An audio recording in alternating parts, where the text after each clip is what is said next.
आनंद एक कॉलेज में छात्र था। उसने एक डीलर के शोरूम में एक सुंदर स्पोर्ट कार देखी थी और वह लंबे समय से अपने लिए एक ऐसी ही कार चाहता था। आनंद जानता था कि उसके माता पिता इसे खरीदने के लिए सक्षम हैं, इसलिए उसने उन्हें बताया कि उसे ये कार अपने ग्रेजुएशन कंप्लीट होने पर गिफ्ट के रूप में दें। देखते ही देखते वो दिन भी आ गया और पिता ने जेम्स को अपने निजी कार्यालय में बुलाया।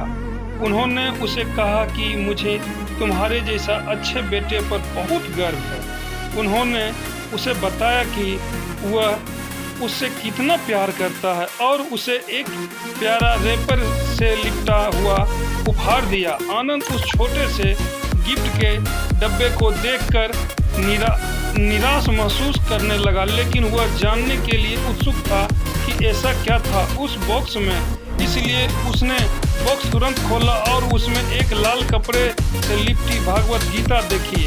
आप इन्हें अमीर हैं और आप मुझे केवल एक गीता दे रहे हैं। काफी गुस्से से अपने पिता पर वो चिल्लाया और अपनी नाराजगी और गुस्से के साथ बस में आकर अब नाव देखा न ताव तुरंत घर छोड़ दिया। काफी साल बीत गए। आनंद अब एक सफल व्यवसायी बन गया था। वह अपने जीवन में खुश था। उसकी शादी हो चुकी थी और उसके 2 बच्चे थे।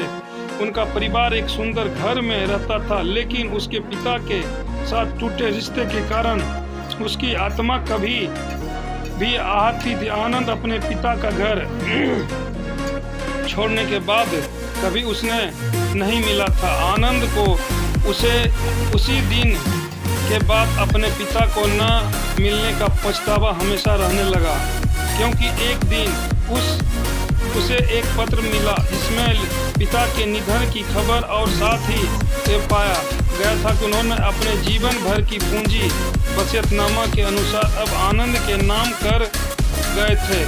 अपने पिता की सारी संपत्ति विरासत में मिली। तब आनंद अपने पिता के घर पहुंचा और कुछ महत्वपूर्ण कागज की तलाश करने लगा और गलती से उसे वही भागवत गीता का उपहार लिपटा हुआ मिला, जिसे देखकर उसे फिर उसी उदासी का एहसास हुआ। उस गीता को उसने अच्छे से देखा तो उस पर अपने पिता की हैंडराइटिंग में कुछ लिखा पाया। उस पर लिखा था, मैं खुद को बेचकर भी हर सपना पूरा करूंगा तेरा, बस तू सपने जरा बड़ा देखना। ये बोल रहा था बाप।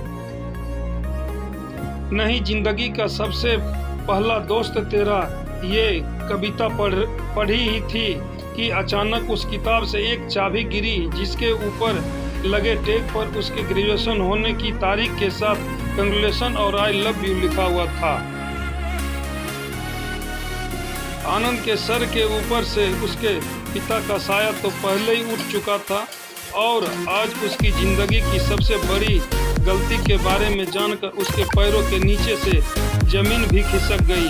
उस दिन आनंद की आंखें और रूह दोनों पछतावे के आंसू रोई। धन्यवाद। आपका दिन मंगलमय हो। प्लीज़ मेरे प्यारे प्यारे दोस्तों, चैनल को ज़रूर सब्सक्राइब करें। धन्यवाद।